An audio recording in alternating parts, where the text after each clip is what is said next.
Okay, let's dive right into this explainer and decode a deeply, deeply manipulative gatekeeping tactic. You know the exact scenario I'm talking about. You're in a debate, right? And you've just brought up this absolutely perfect counterexample that completely dismantles your opponent's argument. But instead of just taking the L and admitting they're wrong, they just kind of smirk, wave their hand, and casually dismiss your entire point by saying your example isn't a quote-unquote real member of their group. In literally a single second, they've shifted the goalposts just to protect their fragile worldview. Well, today, we're going to expose exactly how disingenuous debaters use this trick to dodge accountability. And better yet, I'm going to give you the exact framework to shut down their moving targets in real time.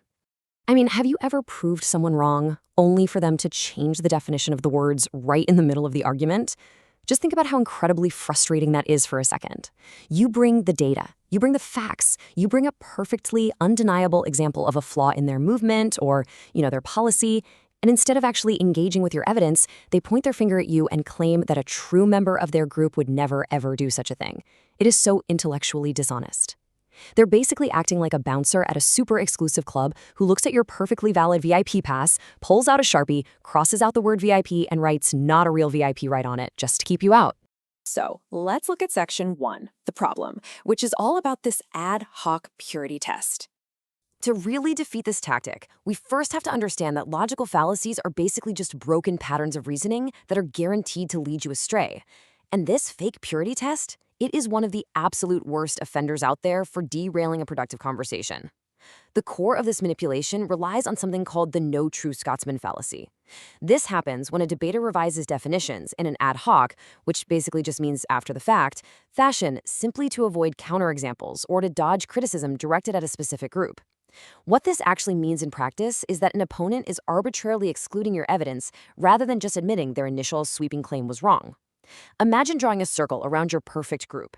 The very second someone inside that circle does something bad, you just take a giant eraser and rub out the line around them, essentially leaving them on the outside. And this brilliantly illustrates the trick using its namesake example. Okay, so someone makes a sweeping claim. No Scotsman puts sugar on porridge. You reply with a perfect counterexample. You say, well, my friend Angus is a Scotsman and he puts sugar on his porridge every single day. But instead of accepting that evidence, the manipulator shifts the goalpost. They counter with, yes, but no true Scotsman puts sugar on his porridge. Do you see what happened there? The absolutely crucial takeaway here is that they didn't actually defeat your evidence about Angus at all. They just arbitrarily changed the definition of the word Scotsman to exclude your evidence. Let's move into section 2, the agitation, and look at this illusion of perfection. This tactic drives critical thinkers absolutely crazy. And honestly, for good reason. It's a lethally effective tool for creating echo chambers because it allows human tribalism to maintain this totally flawless illusion of perfection for their specific group.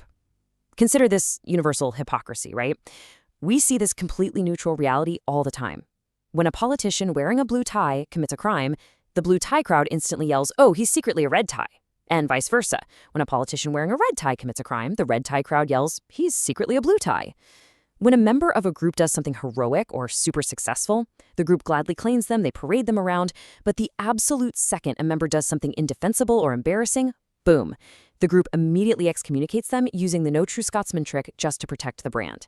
And because this is such a deeply ingrained psychological defense mechanism, you don't just see it in one place, you see it everywhere. Politics, religion, corporate culture, and oh man, especially in online fandoms. You're not a real fan of this franchise if you don't like this particular movie.